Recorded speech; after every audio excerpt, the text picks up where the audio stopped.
Take our lead. Let's help you make your mark. Our goal is your satisfaction. Let us show you the way.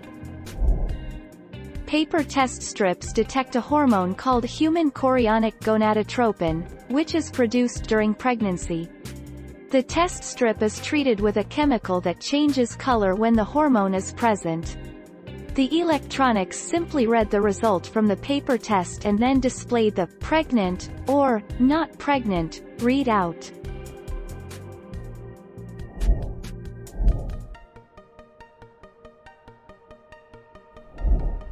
Take our lead. You can carry out most pregnancy tests from the first day of a missed period.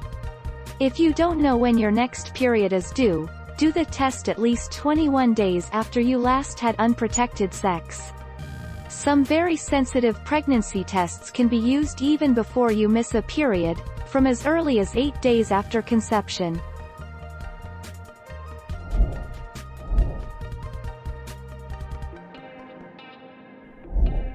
Take our lead. Yes, it is possible. Getting a negative result doesn't mean you're not pregnant, it may just mean your HCG levels are not high enough for the test to detect the hormone in your urine. Also, if you're testing very early, your test may only detect HCG in your urine in the morning when it's most concentrated. Thank you for watching. Please subscribe and hit the bell notification.